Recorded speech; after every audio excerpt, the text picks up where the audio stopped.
मित्रांनो, शुभविवाह या मालिकेच्या आजच्या भागामध्ये आपण पाहणार आहोत. सर्वजण बाहेर फटाके वाजवत असतात, तर आजीचे पाय दुखत असतात. ते पाहून रागिनी म्हणते, "काय गं आई, आता तुझं वय वाढत चाललं, गुडघे दुखतात, तरीही तुला दिवाळी साजरी करायची असते का?" त्यावर आजी म्हणतात, "अगं, या वयामध्ये गुडघे तर दुखणारच, परंतु सगळ्यांच्या आनंदावर विरजण पडायला नको ना, म्हणून मी इथे आले." त्यावर रागिनी म्हणते, "चल, मी तुला आतमध्ये घेऊन जाते, तू जरा आराम कर." तर इकडे भूमी विचारते, "रघु काका, तुम्ही परत इथे?" त्यावर रघु काका सांगतात की "मालकीनबाई, मी तुम्हाला भेटण्यासाठीच इथे आलो होतो." त्यावर भूमी विचारते, "का, कशासाठी? आता काय बोलायचं राहिलं?" "रघु काका, आकाश तुम्हाला वडिलांसारखं मानत होता. अजूनही तुमचं नाव घेतलं ना तर त्याचा जीव अगदी कासावीस होतो. तुम्ही त्याच्याशी असं का वागलात?" तर रघु काका भूमीसमोर हात जोडत म्हणतात, "मालकीनबाई, माझं एकदा ऐकून घ्या, कारण माझ्याकडे वेळ फार कमी आहे." भूमी म्हणते, "आता तुम्ही असंच बोलणार, कारण मी विचारलेल्या प्रश्नांची तुमच्याकडे उत्तरं नाही आहेत ना?" तर रघु काका म्हणत असतात, "मालकीनबाई, मी आकाशबाबांची शपथ घेऊन सांगतो, खरंच मी काही केलं नाही आहे हो. कोणीतरी आतमध्ये येण्याच्या अगोदर मला तुम्हाला एक महत्त्वाची गोष्ट सांगायची होती." आता रघु काका भूमीला सर्व काही सांगणार, त्याच वेळेला रघु काकांच्या कानावर रागिनीचा आवाज पडतो. रघु काका खूपच घाबरतात. ते म्हणतात, "मला आता इथून निघायला हवं." तर भूमी म्हणते, "रघु काका थांबा, तुम्ही काहीच केलं नाहीये ना, मग सर्वांना सांगा की तुम्ही निर्दोष आहात ते." त्याच वेळेला रागिनी आजीला आतमध्ये घेऊन असताना रघु काका पाहतात. तर रघु काकांना अचानक खूप खोकलासुद्धा येऊ लागतो. ते भूमीला सांगतात, "मालकीनबाई, सावध व्हा, तुम्ही डोळे उघडे ठेवा." आणि लगेच तेथून पळून जातात. तर ते सर्व काही पाहून भूमीला मात्र मोठा धक्काच बसतो. रागिनी आजीला खाली बसवते, तर भूमी त्यांना पिण्यासाठी पाणी देत असते आणि भूमी रघु काकांच्याच बोलण्याचा विचार करत असते. तेव्हा रागिनी विचारते, "भूमी, काय गं, कसला विचार करतेयस?" तर इकडे वॉचमॅन पौर्णिमाला सांगत असतो, "मला असं वाटतं की तो रघु पुन्हा आपल्या बंगल्यामध्ये शिरला होता, कारण फटाके वाजवल्यानंतर मला तो मागच्या दाराने पळताना दिसला." तर पौर्णिमा धक्क्यानेच विचारते, "मग तू त्याला पकडलं का नाहीस?" तेव्हा तो वॉचमॅन सांगतो की "मी त्याला पकडण्यासाठी मागे पळालो होतो, पण तो माझ्या हातातून निसटला."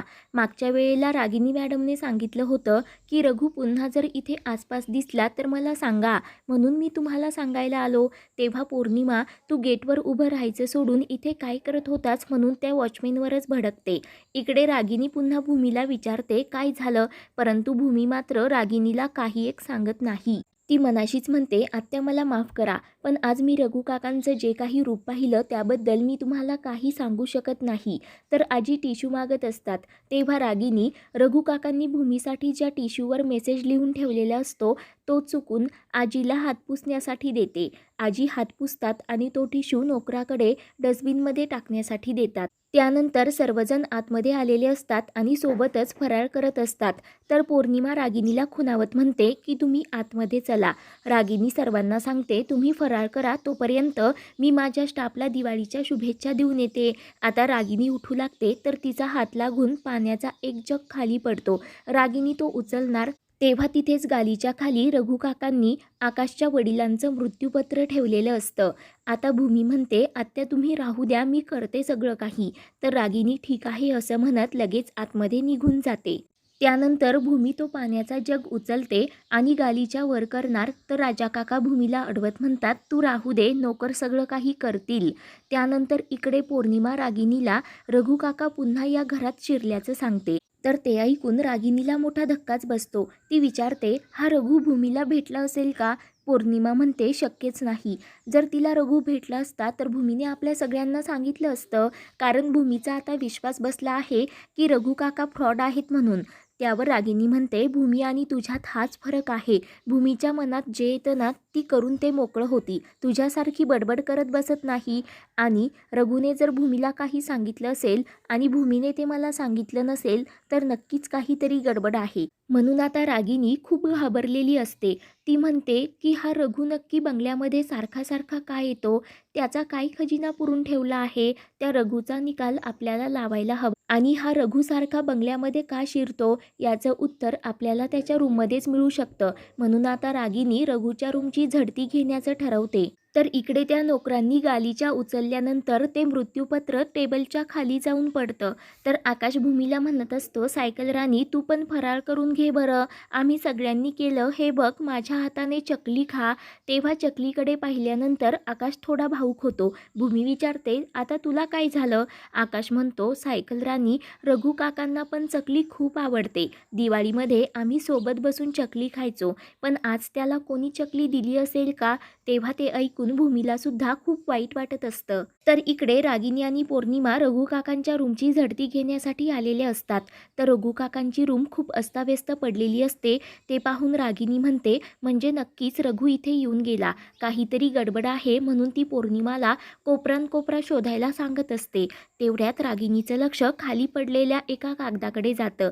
पौर्णिमा तो कागद उचलून रागिनीच्या हातावर ठेवते. तेव्हा तो आकाशच्या बाबांच्या मृत्यूपत्राच्या फाईलचा सर्वात वरचा कागद असतो. तर ते पाहून रागिनीच्या पायाखालची जमीनच हादरते. तिला आठवतं की मरण्याच्या अगोदर आकाशच्या बाबांनी आणखी एक मृत्यूपत्र तयार केलं होतं. ते पाहण्यासाठी ॲडव्होकेट कदम यांना रागिनी खूप सारे पैसे देते. परंतु त्यांच्याकडे त्या मृत्यूपत्राची ओरिजिनल कॉपी नसून एक झेरॉक्स असते. तेव्हा रागिनी विचारते की ओरिजिनल कुठे आहे, परंतु ते कुणालाही माहिती नसतं. तर रागिनी म्हणते, हे दादाच्या ओरिजिनल मृत्यूपत्राचं पहिलं पेज, आणि हे शोधण्यासाठी मी काय काय नाही केलं. म्हणजे दादा ते मृत्यूपत्र इथे रघुकडे देऊन गेला होता. हे माझ्या डोळ्यासमोर असताना मला ते आत्तापर्यंत शोधता आलं नाही, आणि आज रघु ते मृत्यूपत्र या घरातून घेऊन सुद्धा गेला. म्हणून आता रागिनी घाबरते. तर पौर्णिमा म्हणत असते, आई जर जाता जाता रघु ते मृत्यूपत्र भूमीच्या हातात देऊन गेला असेल तर? रागिनी म्हणते, नाही, हे शक्य नाही. जर असं असतं ना तर रघु इथून पळून गेला नसता, कारण तो निर्दोष आहे हे त्या फाईलवरूनच रघुने सिद्ध केलं असतं. याचा अर्थ ती फाईल अजूनही त्या रघुकडेच आहे. तर पौर्णिमा विचारते, मग आई आता काय करायचं? रागिनी सांगते, आपण लवकरात लवकर आपला प्लॅन तडीस आणायला हवा. आत्ताच मी वकिलांना फोन केला होता. आजच प्रॉपर्टीचे पेपर्स तयार होतील, आणि आज रात्रीच तुला भूमीच्या सहीची प्रॅक्टिस करायची आहे. तोपर्यंत मी त्या रघुचा शोध घेते, आणि या मृत्यूपत्राची ओरिजिनल फाईल माझ्या हातात येताच रघुला सुद्धा दादाकडे ढगात पाठवते. हे सगळं जर मार्गी लागलं ना तर आपल्यासाठी सोपं होईल. म्हणून आता रागिनी लगेच तिच्या गुंडाला फोन करून एकाचं काम करायचं असल्याचं सांगते.